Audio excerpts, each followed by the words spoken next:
माने we are going to discuss about renal stone, है ना, कि किडनी स्टोन क्या होते हैं and how he approach in homeopathy with various patient testimonials. तो किडनी एक सबसे बड़ा उत्सर्जी अंग है ना। किडनी क्या है?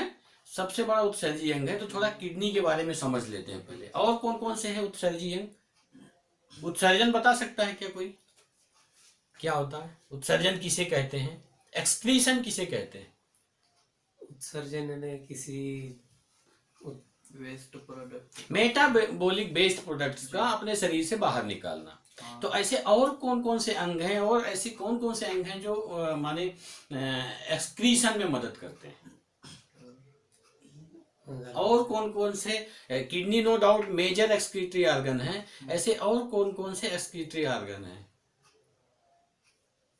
जो मेटाबॉलिक वेस्ट प्रोडक्ट को शरीर से बाहर निकालते हैं?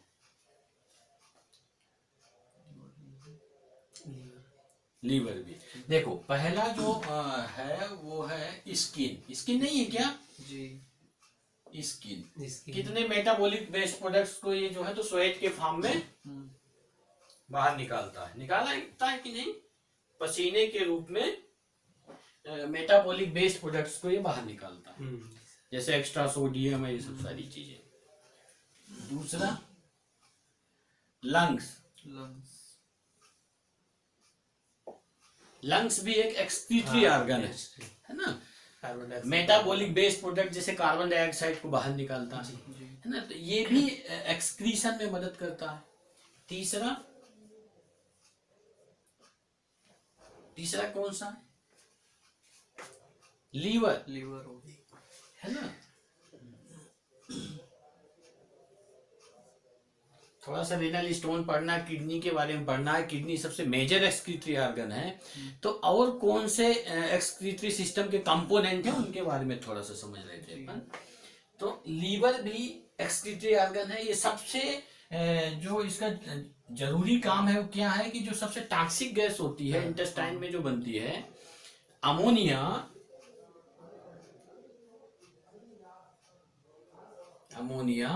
उसको यूरिया में कन्वर्ट करता है। अमोनिया बहुत टॉक्सिक गैस है, बहुत विषैली गैस है, घातक गैस है ना। तो इस अमोनिया को यूरिया में कन्वर्ट करके यूरिन के थ्रू बाहर निकालने का काम जो है तो लीवर ही करता है। तो अमोनिया को डिटॉक्सिफाई करता है लीवर। तो ये भी एक एक्सक्रीटरी ऑर्गन हुआ। इसके बाद कौन सा है? Kidney, intestine.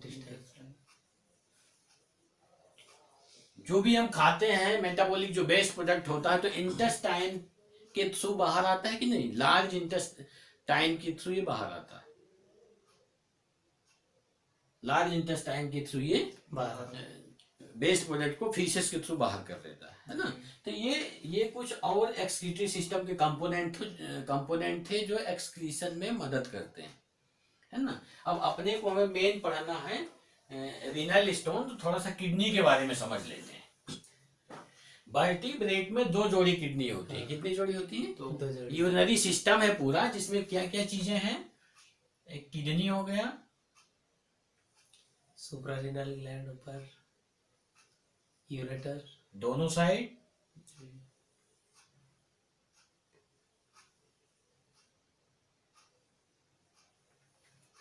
है ना। इस किडनी के ऊपर एक ग्रंथि होती है जिसको हम अलग से पढ़ेंगे, सुप्रारीनल ग्लैंड। ठीक है ना जी।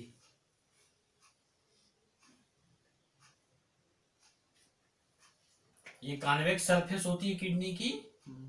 ये कौन सी होती है? कॉनकेव सरफेस होती है। ये कॉन्वेक्स होती है, ये कॉनकेव होती है। 2 सरफेस होती है किडनी की। ये किडनी का ये पार्ट कहलाता है क्या? हाइलम, है ना। यहीं से यूरेटर निकला रहता है, पेशाब की नली जिसको बोलते हैं हम लोग जी।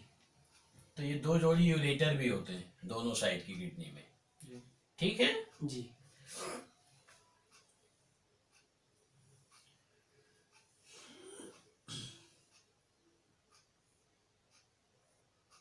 ये रीनल आर्टरी और रीनल वेन होती है ना, जिसके थ्रू ब्लड आता है किडनी में फिल्टर होने के लिए और वापस चला जाता है फिल्टर होके। यहाँ पर कुछ पिरामिड लाइक स्ट्रक्चर होती हैं जिनको बोलते हैं मेडुलरी पिरामिड। क्या ये?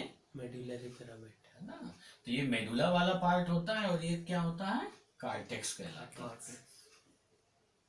ये कार्टेक्स हो गया, ये मेडुला हो गया, ये हाइलम हो गया, है ना। ये रिनल पेल्विस कहलाता है पूरा। ये क्या कहलाता है, ये Renal part pelvis। Renal pelvis कहलाता है।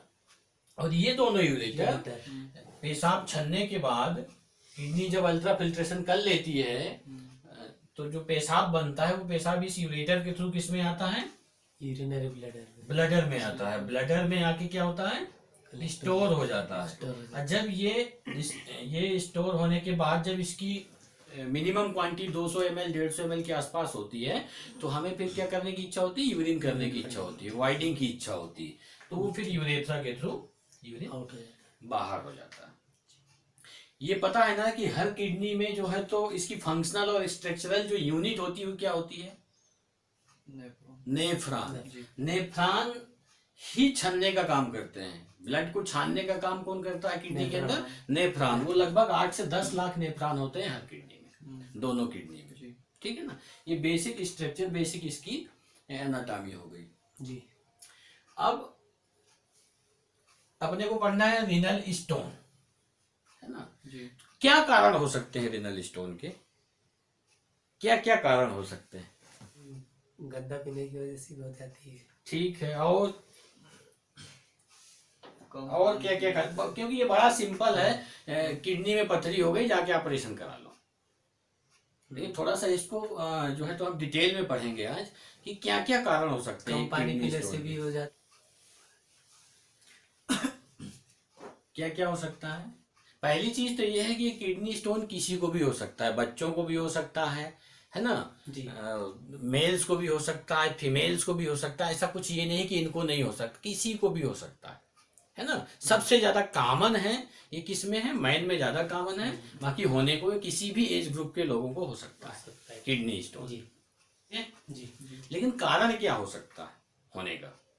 पहला जो इसका मेन कारण है वो है hyper hypertension, excretion excretion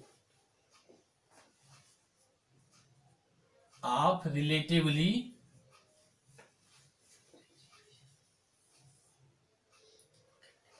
insoluble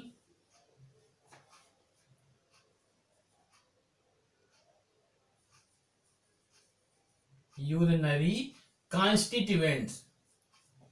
hyper excretion मतलब ज्यादा एक्सक्रीशन हो रहा है उन तत्वों का जो रिलेटिवली इनसॉल्युबल कंपोनेंट है यूरिन के, जो घुलनशील नहीं है, उनका सबसे ज्यादा हाइपर एक्सक्रीशन हो रहा है। जैसे ऑक्जेलेट, कैल्शियम, ऑक्जेलेट कैलकुलस, सबसे ये मोस्टली 70% कैलकुलस होते हैं ऑल कैलकुलस का। जी। इसका सबसे ज्यादा हाइपर एक्सक्रीशन होना ये सबसे मेजर काज है जो है तो फॉर्मेशन ऑफ ऑक्जेलेट कैलकुलस। लगभग ये अपने आप में 70% अकेले ऑक्जेलेट कैलकुलस अपने आप को कवर करते हैं। माने जो होने वाले स्टोन है किडनी में वो ऑक्जेलेट कैलकुलस लगभग 70% कवर करते हैं, ऑक्जेलेट स्टोन होते हैं, है ना। कंडीशन होती है हाइपर एक्जेल्यूरिया। कौन सी कंडीशन होती है, हाइपर ऑक्जेल्यूरिया, जिसमें यूरिन में ऑक्जेलेट सबसे ज्यादा आता है। यूरिन में ऑक्जेलेट जो है सबसे ज्यादा आता है, जिसकी वजह से ऑक्जेलेट की क्रिस्टल से जमा होने लगता है किडनी में। अब ये ऑक्जेलेट जो है जनरली हमें खाने में किन किन चीजों से मिलता है, पालक है ना,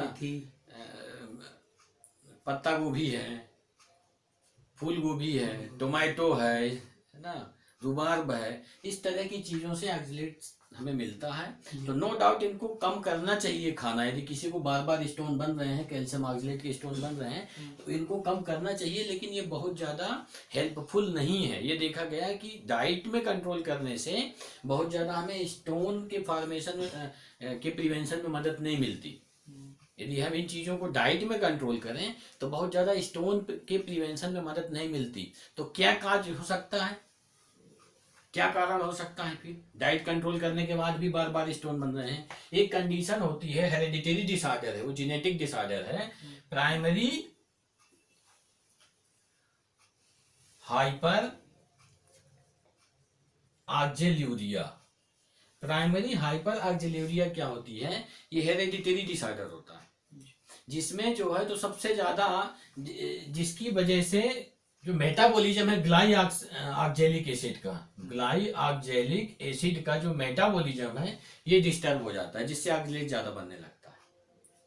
तो ये हेरेडिटरी जेनेटिक डिसऑर्डर है ये, जिसकी वजह से माने इसका मेटाबॉलिज्म ग्लाई ऑक्जेलिक एसिड का गड़बड़ होता है और ऑक्जेलेट ज्यादा बनता है। तो इस कंडीशन में जिसको ये डिसऑर्डर है, तो यदि हम अपने खाने में प्रिवेंशन करें तो बहुत ज्यादा हमें हेल्प नहीं मिलती है, क्योंकि खाने वाला जो डाइटरी ऑक्जेलेट है वो ज्यादा एब्जॉर्ब भी नहीं होता है।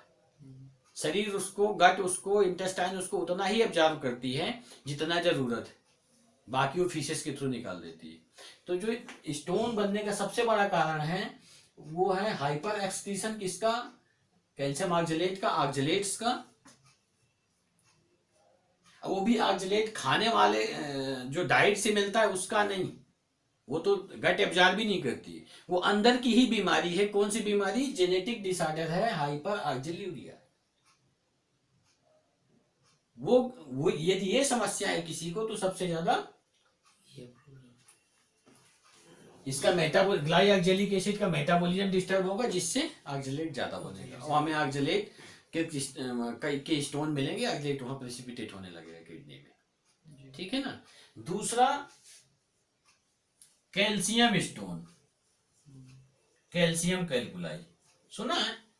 हाँ, कैल्शियम कैल्कुलेशन। तो जनरली क्या होता है कि कैल्शियम हमारी यूरिन में 200 से लगभग 300 mg पर डे तो एक्सक्रीट होता ही है कैल्शियम, पर इसकी मात्रा जब बढ़ जाती है तो ऐसी कौन कौन सी कंडीशन है कि जब इसकी मात्रा बढ़ जाती है, इसका एक्सक्रीशन बढ़ जाता है किडनी के थ्रू, तब स्टोन बनता है। जैसे एक डिजीज होती है पेजेट डिजीज। जी। कौन सी डिजीज? Paget disease. बहुत सारे बोन कैंसर होते हैं, मेटास्टेटिक कैंसर, जिसमें कैल्शियम का एक्सक्रीशन बढ़ जाता है। ठीक है ना। Bone cancer. तीसरा और कारण क्या हो सकता है? जैसे कैल्शियम का एक्सक्रीशन ज्यादा बढ़ जाए, अपन ये पढ़ रहे हैं ना पहला cause, hyper excretion of relatively insoluble urinary constituent. Sir liver problem भी हो सकती है। तो पहला कारण हो गया, बहुत सारी बीमारियां हैं, पेजेट डिजीज जैसे हो गया, बोन कैंसर हो गया। तीसरा इडियोपैथिक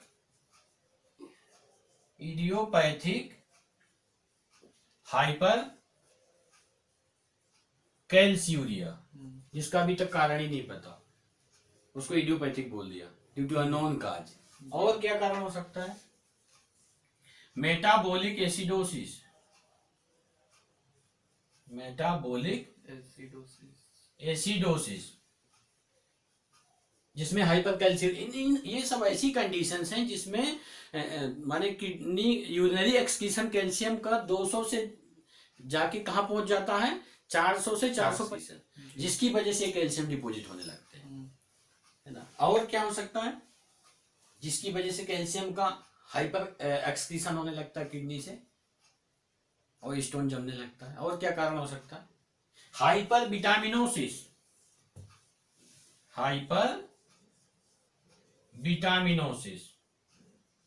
स्पेशली विटामिन डी। यदि इसकी अधिकता होने लगे तो किडनी से सबसे ज्यादा कैल्शियम एक्सक्रीट होने लगेगा। ठीक है ना। जी। और कारण क्या हो सकता है? Hyper parathyroidism, parathyroidism. इसमें क्या होगा? थायराइड ग्लैंड अलग है, पैराथायराइड ग्लैंड अलग है। पैराथायराइड ग्लैंड क्या करती है? एक हार्मोन निकालती है, थायराइड हार्मोन।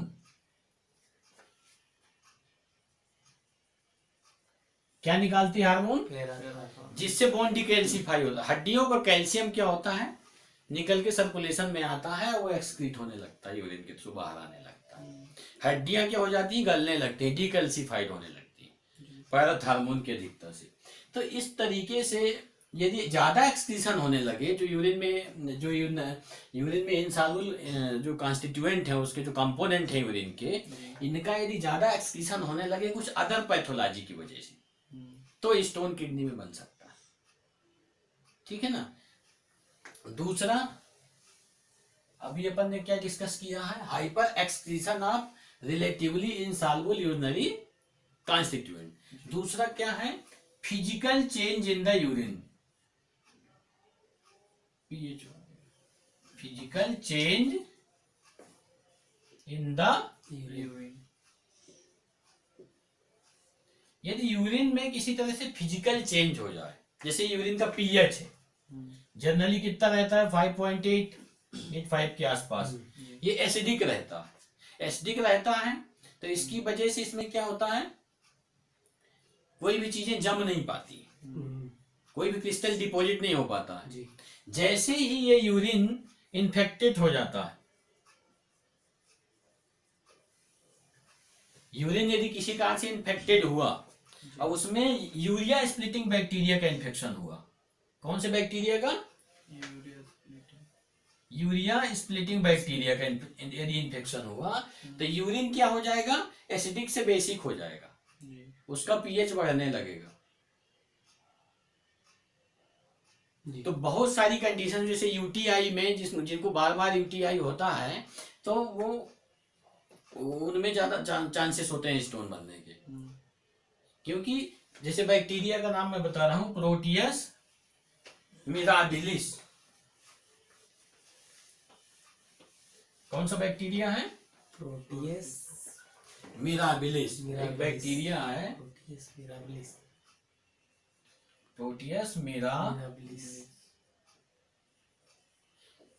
यदि इस तरह के बैक्टीरिया का यदि इन्फेक्शन हो जाए यूरिनरी ट्रैक्ट पे, यूरिया स्प्लिटिंग बैक्टीरिया है तो ये पीएच को चेंज कर देता है। तो यदि पीएच चेंज होगा, यूरिन मोर एसिडिक से एल्कलाइन हो जाएगा, पीएच उसका शिफ्ट होगा, तो चांसेस क्या होंगे, स्टोन फॉर्मेशन के बढ़ जाएंगे। ठीक है जी। अब तीसरा कारण डिस्कस करते हैं। भाई जब तक कारण नहीं समझेंगे तो इलाज कैसे करेंगे, सही बात हैं? है। जी सर। सब में बल्गेरिस बल्गेरिस थोड़ी काम आएगी, जी। ये आएगी नहीं। तो इसीलिए अपने को कारण समझना जरूरी है। जरूरी है। सुना था ये कारण कभी, नहीं। नहीं सुना था। अभी तीसरा कारण क्या हो सकता है,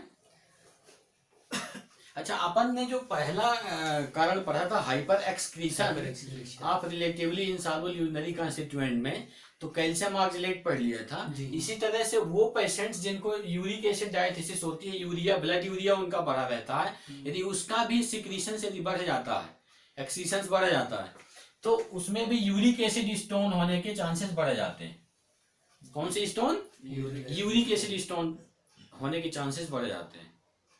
इसी तरह से एक कंडीशन होती है, हेरिडिटरी डिसऑर्डर है सिस्टीन। सिस्टीन ये भी हेरिडिटरी डिसऑर्डर है, जेनेटिक डिसऑर्डर है। तो जिनको सिस्टेन्यूरिया की प्रॉब्लम होती है, यूरिन में सबसे ज्यादा सिस्टीन आता है, तो उनमें भी सिस्टीन स्टोन होने के चांसेस बढ़ जाते हैं। जिस तरीके से अपन ने पढ़ा था कि इसका कैल्शियम ऑक्सलेट और कैल्शियम स्टोन पढ़ा था जी। उसी तरह ये स्टीन और यूरिक एसिड के की मात्रा बढ़ने से यूरिक एसिड स्टोन भी उसको यदि सिस्टेन्यूरिया की उसे कंडीशन, तो सिस्टीन होने स्टोन बनने के चांसेस जो है बढ़ जाएंगे उसको। इसी तरह जो लोग एंटीबायोटिक वगैरह ज्यादा लेते हैं, एंटीबायोटिक ज्यादा लेते हैं, उनमें भी ये देखा गया है कि स्टोन बनने के चांसेस जो है तो ज्यादा रहते हैं। स्पेशली एंटीबायोटिक में क्या, सल्फा ड्रग, कौन सी ड्रग, सल्फा ड्रग, फ्लोरोक्विनोलान्स, सिफाइलोस्पोरिन्स जो ज्यादा खाते रहते हैं, ब्रॉड स्पेक्ट्रम जो है तो पेनिसिलिन है ना जी, नाइट्रोफुरेंटोइन, इस तरह की जो दवाइयां खाते हैं उनमें स्टोन फॉर्मेशन होने के चांसेस ज्यादा रहते हैं, ऐसा देखा गया है ना। कुछ लूप डायूरेटिक्स होते हैं, लूप डायूरेटिक्स।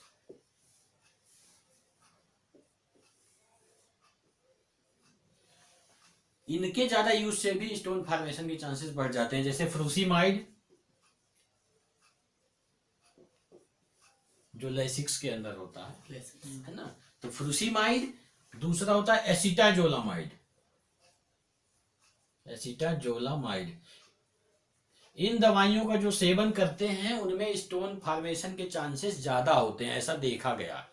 इन दवाइयों का रिलेशन है स्टोन फॉर्मेशन से। कुछ स्टेरॉइड्स होते हैं जैसे डेक्सामेथाजोन, ग्लूकोकार्टिकॉइड। ये क्या है? ग्लूकोकार्टिकॉइड है। क्या है ये? ग्लूकोकार्टिकॉइड।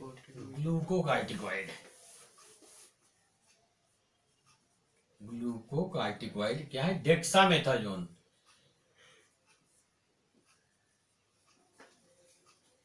जो जनरली ये दवाइयां लेते हैं उनमें स्टोन फॉर्मेशन ज्यादा देखा गया है। ये बताना भूल गया था मैं, तो ये जानना जरूरी है। इसके बाद अपने को तीसरा क्या पढ़ना है?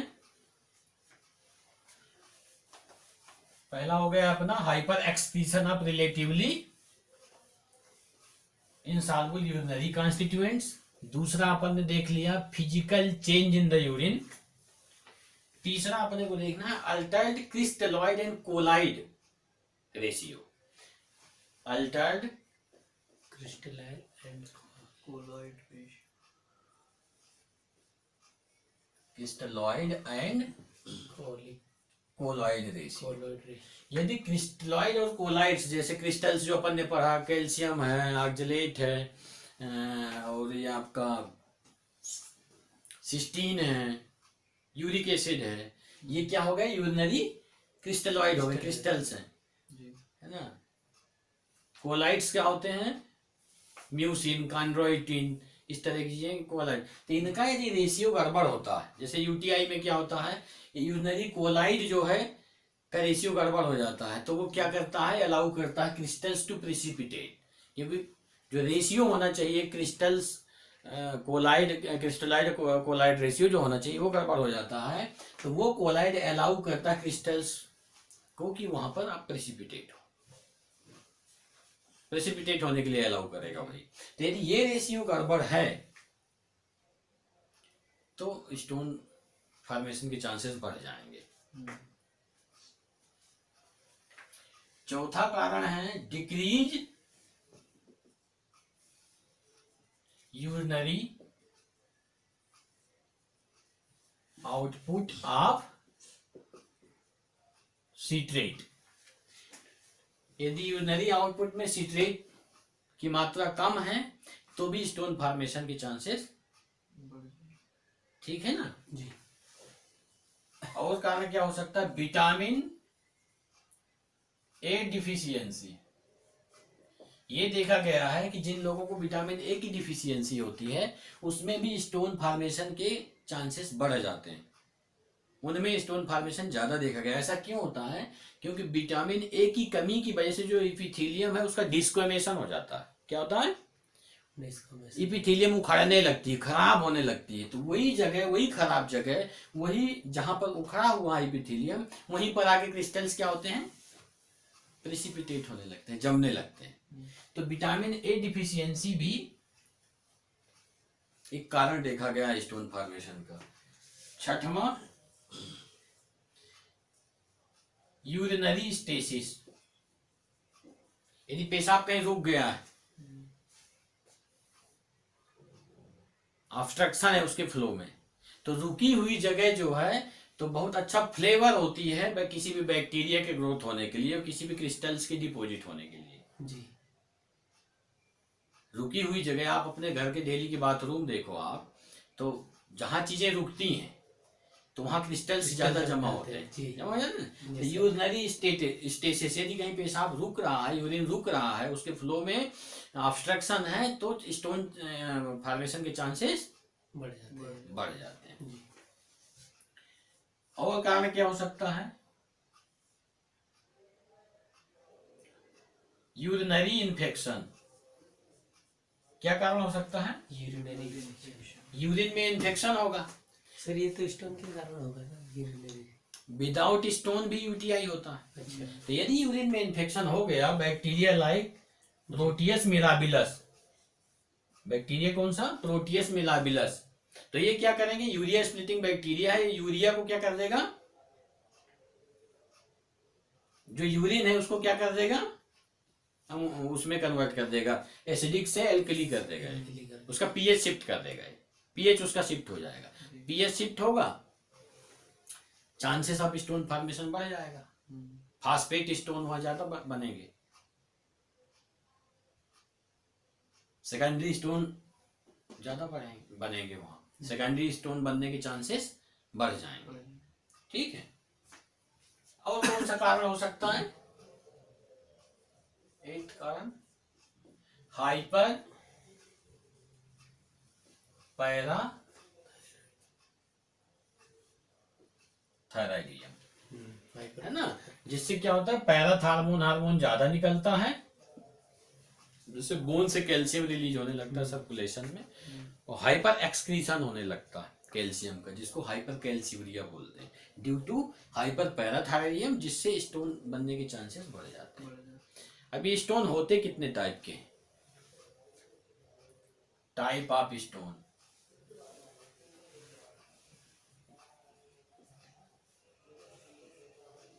कितने तरह के स्टोन होते हैं,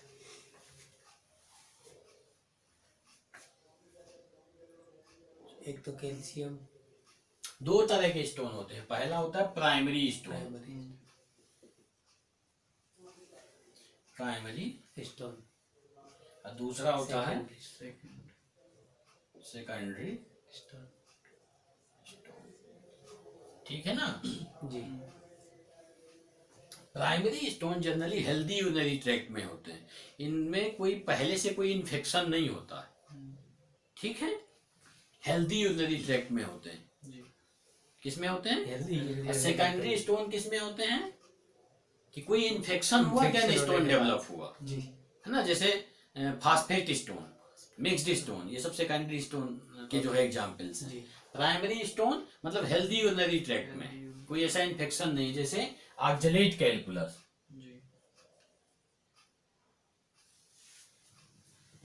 ऑक्सलेट कैलकुलस, ये क्या होता है, ये सिंगल होते हैं हमेशा, क्या होते हैं, सिंगल होते हैं और हार्ड होते हैं, ये बहुत ज्यादा हार्ड होते हैं, ये डार्क कलर के होते हैं, किस कलर के होते हैं, डार्क कलर के होते हैं। तो इन सब चीजों के हिसाब से भी अपन पता लगा सकते हैं कि स्टोन जो है किस तरह का है, किससे बना हुआ, कुछ अंदाजा लगाया जा सकता है। दूसरा स्टोन होता है यूरिक एसिड, इनको मालवरी स्टोन भी बोलते हैं, क्या बोलते हैं इसको दूसरे नाम से, मालवरी स्टोन। दूसरा स्टोन यूरिक एसिड स्टोन, ऐसे पेशेंट जिनको यूरिक एसिड लेवल बढ़ा रहता है या हाइपर यूरिसीमिया की जिनको की कंडीशन में ये यूरिक एसिड स्टोन बनते हैं। जनरली ये क्या होते हैं, नॉन रेडियो ओपैक होते हैं, नॉन रेडियो ओपैक का मतलब क्या होता है, एक्सरे में ये विजिबल नहीं होते, दिखते नहीं है ना, एक्सरे में ये नहीं दिखते, नॉन रेडियो ओपैक होते हैं। जी। किस तरह के होंगे ये भी हार्ड होते हैं, मल्टीपल हो सकते हैं, है ना, और जब होते हैं yellow and dark brown colour के होते हैं, ठीक है ना जी। सिस्टीन कैलकुलाई, सिस्टीन कैलकुलाई क्या होते हैं, जिनको हेरेडिटरी सिस्टेन्यूरिया होता है, सिस्टीन की मात्रा जिनके ब्लड में ज्यादा होती है, यूरिन में ज्यादा होती है, सिस्टीन का एक्सक्रीशन, तो उनमें किस तरह के स्टोन बनने के चांसेस रहते हैं, सिस्टीन के। ये जनरली क्या होते हैं, सॉफ्ट होते हैं, है ना, क्या होते हैं, सॉफ्ट होते हैं, येलो एंड पिंक कलर के हो सकते हैं, इस तरह के हो सकते हैं, येलो एंड पिंक कलर के हो सकते हैं। के बाद क्या है, जेंथीन, जेंथीन कैलकुलाई, ये सब प्राइमरी स्टोन के एग्जाम्पल बता रहा हूं जी। जेंथीन जनरली क्या होते हैं, रेड कलर के होते हैं, ईंटों के कलर के होते हैं जनरली, जो है तो ब्रिक कलर के होते हैं, ब्रिक है ना, जी रेड कलर के होते हैं। और एक स्टोन और भी होता है इंडिगो कैलकुलाई। कौन सा कैलकुलाई? इंडिगो कैलकुलाई ये जनरली ब्लू कलर के होते हैं, बहुत कम देखने में आए हैं ये, जी है ना, ज्यादा कॉमन नहीं है पर होते हैं, जनरली ब्लू कलर के होते हैं। जी अब अपने को क्या करना है, क्या पढ़ाना है? Secondary stone. सेकेंडरी ये सब इसलिए बता रहा हूं कि इनको देख के अंदाजा लगाया जा सकता है कि स्टोन किस तरह का है ना, इसका नेचर क्या है। जी अब पढ़ना है अपने को सेकेंडरी स्टोन। इसमें आता है फास्फेट कैलकुलस। प्राइमरी स्टोन में क्या था? ऑक्जेलेट। ऑक्सीलेट ये इसमें क्या आते हैं? फास्फेट फास्फेट कैलकुलस, ठीक है ना। कई बार क्या होता है कि कैल्शियम, अमोनियम, मैग्नीशियम फास्फेट तीनों एक साथ मिलके कैलकुलस बनाते हैं, जिसको बोलते हैं calcium, ammonium, phosphate magnesium phosphate, phosphate triple phosphate. कितने फास्फेट होगा ये? ट्रिपल तो इसको बोलते हैं क्या? ट्रिपल फास्फेट, फास्फेट है ना। तो एक हो गया फास्फेट कैलकुलस, दूसरा हो गया मिक्स्ड स्टोन। मिक्स्ड स्टोन उसमें क्या होगा कि जैसे किसी को प्राइमरी स्टोन है, ऑक्जेलेट कैलकुलस है, यूटीआई हो गया, तो उसके बाद क्या होने लगेगा? फास्फेट के क्रिस्टल्स वहां जमा होने लगेंगे। क्या होने लगेगा? फास्फेट के क्रिस्टल्स उस स्टोन के ऊपर, ऑक्जेलेट स्टोन के ऊपर जमा होने लगेंगे, तो उसको क्या बोलते हैं यहाँ पर? मिक्स्ड। यूटीआई हो गया, स्टोन होने के बाद यूटीआई हो गया तो पीएच शिफ्ट हो गया यूरिन का पीएच शिफ्ट हो गया तो एल्कली से ज्यादा एसिडिक होने लगे, तो फास्फेट का डिपोजिशन होने लगा। तो वही जो मिक्स्ड स्टोन है, प्राइमरी स्टोन है, जो हेल्दी यूरिनरी ट्रैक्ट में हुआ था, उसी के ऊपर फास्फेट के क्रिस्टल्स डिपोजिट होने लगते हैं, जिसको हम लोग क्या बोल देते हैं? Mixed stone. मतलब मिक्स्ड स्टोन वो स्टोन है जो प्राइमरी स्टोन और सेकेंडरी स्टोन से मिल के बना, उसको क्या बोल देते हैं? Mixed stone. ये चीज समझ में आया कितने तरह के स्टोन होते हैं। अब फैक्ट क्या होगा इस स्टोन का? ये स्टोन का किडनी पे क्या इफेक्ट होगा? सर मेन तो स्टोन का ऑब्स्ट्रक्शन रहता है ज्यादातर। Effect of stone on kidney.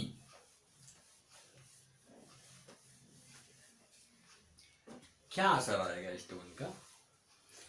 पहला इफेक्ट होगा, सेम किडनी के लिए अपन बात करें, जिस साइड स्टोन है, तो ऑब्स्ट्रक्शन जी है ना, ऑब्स्ट्रक्शन हो सकता है। दूसरा क्या हो सकता है?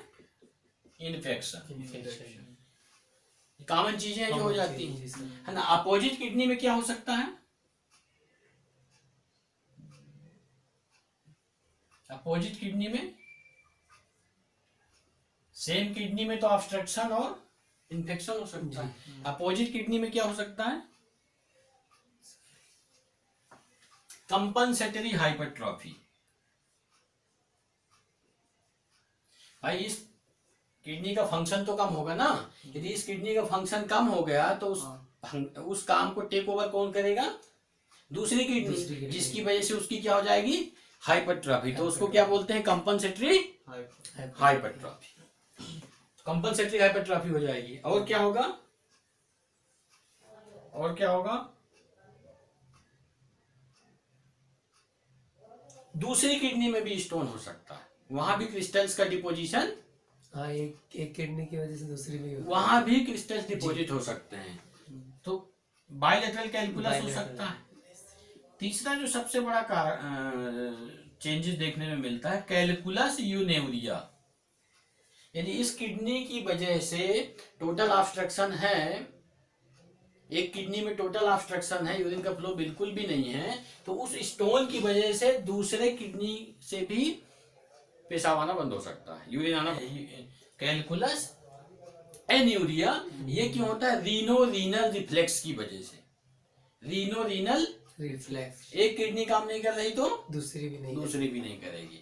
ड्यू टू रिफ्लेक्स मैकेनिज्म, है ना। तो इसको क्या बोलते हैं, रीनल रीनल रिफ्लेक्ट रिफ्लेक्स। ठीक है, ये समझ में आया। जी। अब इसके क्लिनिकल फीचर्स क्या हो सकते हैं, सिम्टम्स क्या हो सकते हैं, क्या सिम्टम्स आएंगे। क्विसेंट, साइलेंट पड़े रहते हैं स्टोन, पता ही नहीं चलता। आप दूसरी चीज के लिए जाते हो, डॉक्टर इन्वेस्टिगेट करता है, आपका एक्सरे करता है, सोनोग्राफी करता है, तो एक्सीडेंटली डायग्नोस होते हैं। तो बहुत सारे स्टोन होते हैं जो क्विसेंट साइलेंट फॉर्म में पड़े रहते हैं, जी तो सिम्टम्स ही नहीं आएंगे। दूसरा क्या हो सकता है, pen.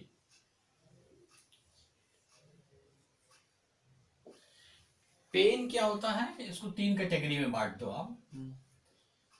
Fix renal pain, fix renal pain है, मतलब जहाँ रीनल वहीं पर पेन होगा डायरेक्ट। रीनल पेल्विस में स्टोन है, ठीक है ना, जी। फ्रीली मूव भी कर रहा है और ऑब्स्ट्रक्ट भी कर रहा है, तो उसके ऑब्स्ट्रक्शन की वजह से pain from loin to loin में एक डल एक पेन मिलेगा, वो मूव नहीं करेगा जनरली, एक डलनेस मिलेगा, एक हल्का हल्का डल एक पेन मिलेगा वहां पर। तो इसको बोलते हैं फिक्स्ड रीनल पेन, और रीनल एंगल पे ही होगा, बैक साइड पे, लोइन पे, ठीक है ना। तो इसको बोलते हैं फिक्स रीनल पेन फिर कोलिक।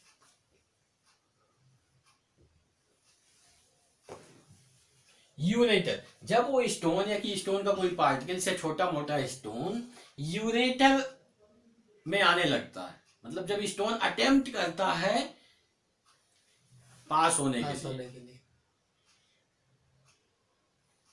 तो उसके स्टोन के मूवमेंट की वजह से जो पेन होता है उसको बोलते हैं यूरेट्रिक कोलिक। तो लोइन से पेन रेफर होकर किधर आना चालू हो जाएगा, ग्रोइन की तरफ, along the ureter toward downward, है ना। फिक्स रीनल पेन हो गया, यूरेट्रिक कोलिक हो गया, और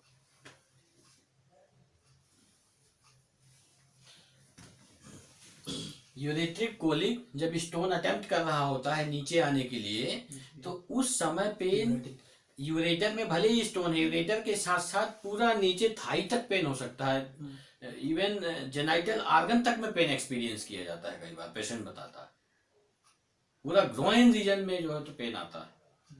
तो इसको बोलते हैं रेफर्ड पेन, मतलब प्रॉब्लम कहीं और है, उसका पेन कहाँ रेफर हो रहा है, किसी दूसरे पार्ट में रेफर हो रहा है, उसको क्या बोलते हैं, रेफर्ड पेन। तो इस तरीके से होता है। तीसरा सिम्टम्स और क्या आ सकता है, हेमाचूरिया। हेमाचूरिया हो सकता है कि नहीं हो सकता, यूरिन के साथ में ब्लड भी आ सकता है, क्योंकि जब स्टोन मूव करेगा तो वहां की इपिथेलियम उसको इरोड करेगा, यूरेटर की इपिथेलियम को, तो हेमाचूरिया भी हो सकता है। सीबीसी, सीबीसी ये देखने के लिए कहीं इन्फेक्शन तो नहीं है, यदि ये है ना जी। यदि सीबीसी एसआर में डब्ल्यूबीसी काउंट बढ़ा हुआ है तो ये बात तो पता चली जाएगी कहीं ना कहीं इन्फेक्शन है, बैक्टीरियल इन्फेक्शन है ना, ये सब बढ़ा है। तो दूसरा अपने को यूरिन एनालिसिस करना चाहिए। यूरिन एनालिसिस में अपन पीएच देख सकते हैं उसका, जी, है ना, पीएच देख सकते हैं, इसका यूरिन का पीएच कितना है, तो किस टाइप का स्टोन होगा, है ना। रूटीन माइक्रोस्कोपी में कल्चर करा सकते हैं उसका यूरिन का, तो उससे अपने को ग्रोथ पता चल जाएगी, किस टाइप की बैक्टीरिया की ग्रोथ है यूरिन में, किस टाइप का इन्फेक्शन है, तो किस तरह का स्टोन हो सकता है जी। इसके बाद अपने को किडनी फंक्शन करके क्रिएटिनिन लेवल देखना चाहिए कि ऑब्स्ट्रक्टिव स्टोन है, ऐसा तो नहीं कि ऑब्स्ट्रक्शन की वजह से ब्लड क्रिएटिनिन बढ़ रहा हो, सीरम क्रिएटिनिन बढ़ रहा हो, तो क्रिएटिनिन लेवल देखना चाहिए। इमेजिंग क्या करना है अपने को, एक्सरे एब्डोमेन, एक्सरे एब्डोमेन, है ना, पर बहुत सारे स्टोन एक्सरे एब्डोमेन में नहीं दिखते हैं, तो उसके लिए हमें अल्ट्रासोनोग्राफी भी करनी पड़ती है ना। कुछ कंडीशन में कंप्यूटेड टोमोग्राफी करनी पड़ती है, सीटी स्कैन एब्डोमेन करना पड़ता है ना।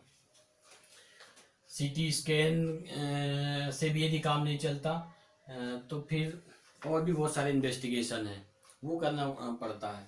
और सिस्टोस्कोपी कर सकते हैं आप, है ना, यूरेट्रोस्कोपी कर सकते हैं, सिस्टोस्कोपी यूरेट्रोस्कोपी। इसका ट्रीटमेंट क्या है?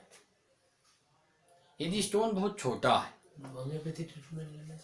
हाँ, होम्योपैथी तो लेना ही है अपने को, स्टोन बड़ा हो या छोटा हो। पर यदि बहुत सारे केसेस में कोई इमरजेंसी है, देखिए ऑब्स्ट्रक्टिव यूरोपैथी हो रही है, स्टोन की वजह से किडनी खराब होने का डर है, स्टोन बहुत बड़ा है, तो कई बार हमें सर्जिकल मेजर्स की जरूरत पड़ती है। अदरवाइज बड़े से बड़े स्टोन भी होम्योपैथी से धीरे धीरे करके निकल जाते हैं, है ना।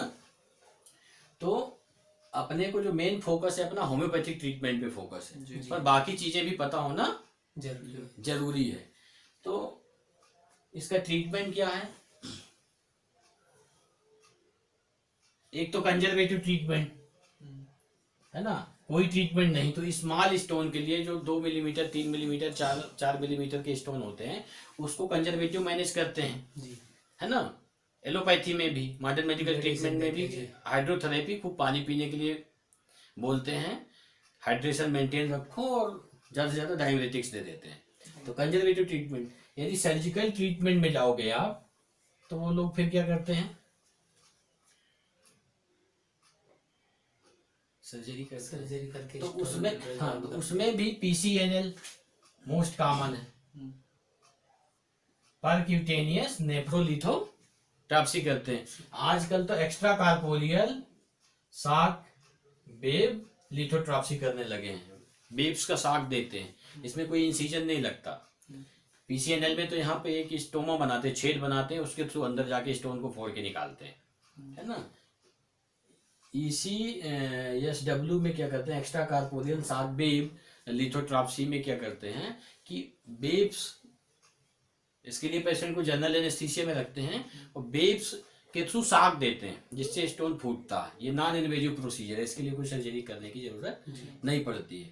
तो बड़े स्टोन्स के लिए ये सब करना पड़ जाता है कई बार, नहीं अदरवाइज यदि किसी भी व्यक्ति को उसके इंडिविजुअल सिम्टम्स के आधार पर समझ के, उसके व्यक्तिगत सिम्टम्स को समझ के, ये नहीं कि कुछ भी आया कुछ भी उठा के दे दिया, यदि उसको उसके व्यक्तिगत सिम्टम्स को समझ के उस स्टोन में उस व्यक्ति का व्यक्तिगत एक्सपीरियंस क्या है, उसका व्यक्तिगत अनुभव क्या है उस स्टोन में, वो अपने प्रेजेंट को किस तरीके से स्टोन के साथ देखता है, उसका बेसिक एक्सपीरियंस क्या है, और उसके इंडिविजुअल लक्षण, उसके पिक्यूलियर इंडिकेशन यदि आप समझ के होम्योपैथिक दवाई देते हो। होम्योपैथिक दवाइयाँ यूट्यूब में आपको मिल जाएंगी, हजारों वीडियो मिल जाएंगे, ये ले लो ये ले लो ये ले लो, लेकिन ऐसे नहीं।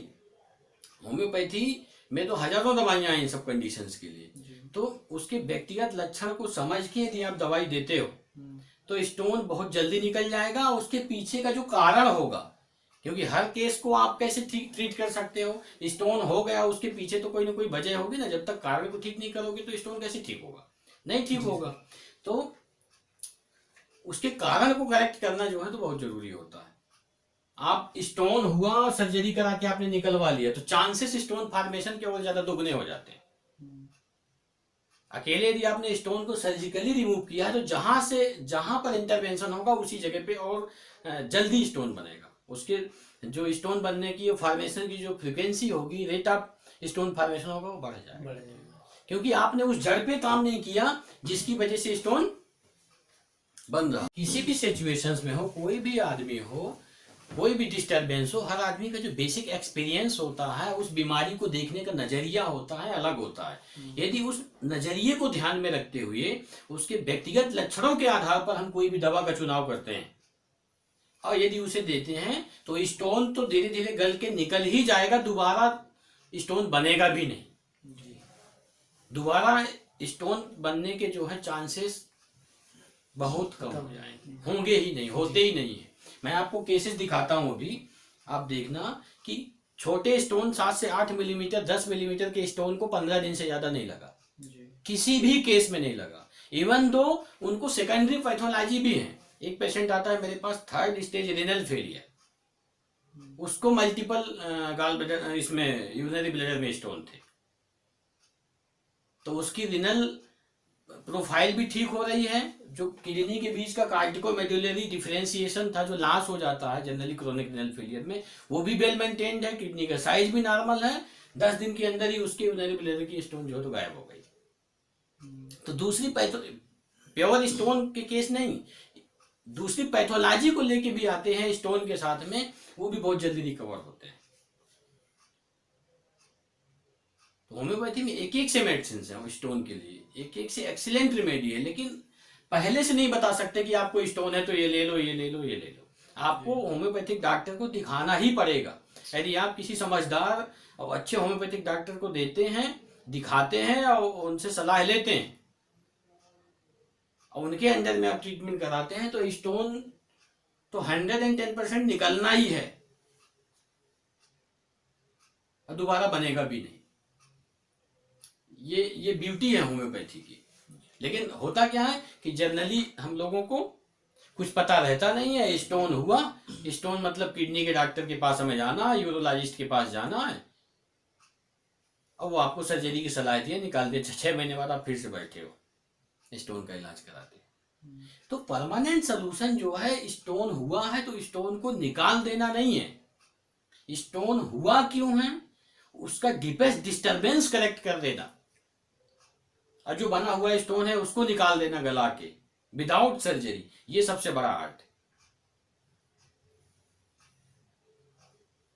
क्योंकि सब में सेम कारण तो हो नहीं सकता स्टोन बनने का, और सब व्यक्ति भी सेम नहीं हो सकते।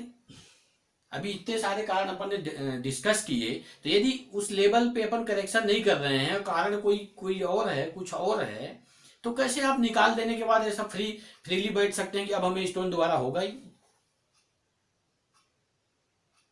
वो तो होना है, होगा ही, तय ही है। ऐसा हर बीमारियों के साथ में ही होता है कि आप इंड स्टेज का मैनेजमेंट करते हो। तो इंड स्टेज का मैनेजमेंट यदि इमरजेंसी है, उसके बिना नहीं बन पा रहा है, तो आप करिए, पर कहीं ना कहीं आप होलिस्टिक ट्रीटमेंट को लेके चलिए और फॉलो करिए, उसको मत बंद करिए।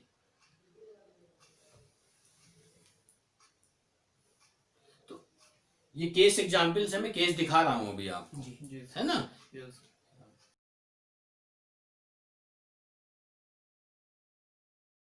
हेलो फ्रेंड्स, मैं अपना एक्सपीरियंस शेयर कर रहा हूँ। मैंने 14 दिसंबर को वाइटल टच होम्योपैथिक क्लिनिक से पथरी निकालने की दवाई ली थी, जो कि मात्र 3 दिनों के अंदर 6 से 7 mm की पथरी बाहर आ गई। मैं आपको दिखाता हूँ। और उसका ये पर्चा है, ये उसका पर्चा है, और ये हाथ में मेरे ये पथरी है, जो कि मात्र 3 दिनों के अंदर बाहर आ गई।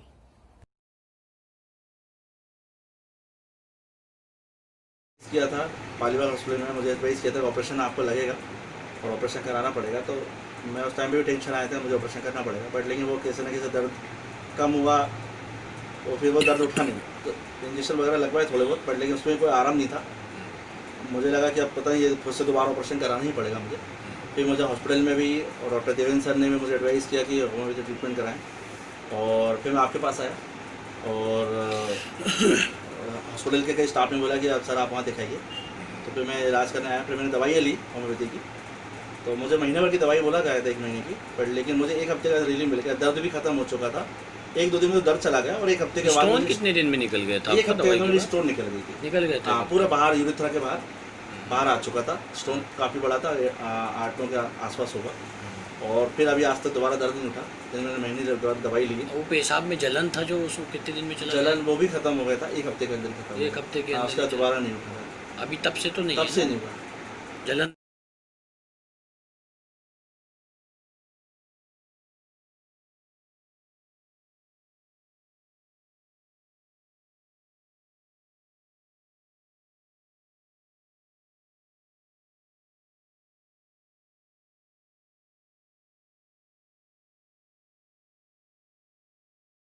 बांदा यूपी से।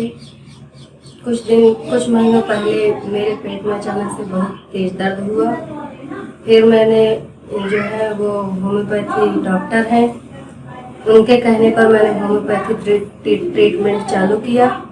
जैसे 2 महीने में ही मेरे पेट से पथरी निकल गई और अब मैं एकदम स्वस्थ हूँ।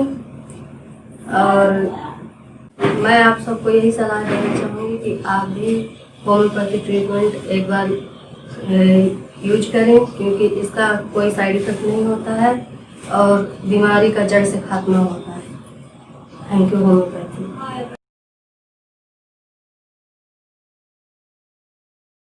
मेरा नाम अजय कुमार विश्वकर्मा है। मैं चित्रकूट का रहने वाला हूं। मुझे कुछ दिन पहले मूत्रमार्ग में पथरी थी। इसके इलाज के लिए मैंने कई डॉक्टरों से सलाह ली, इलाज भी कराया, लेकिन यह ठीक ना हुआ। तब मुझे जाके पता चला भोपाल में प्रसिद्ध डॉक्टर विजेंद्र कुमार विश्वकर्मा होम्योपैथी के प्रसिद्ध डॉक्टर हैं। उनसे मैंने दवा कराई और अब मैं ठीक हो गया हूँ।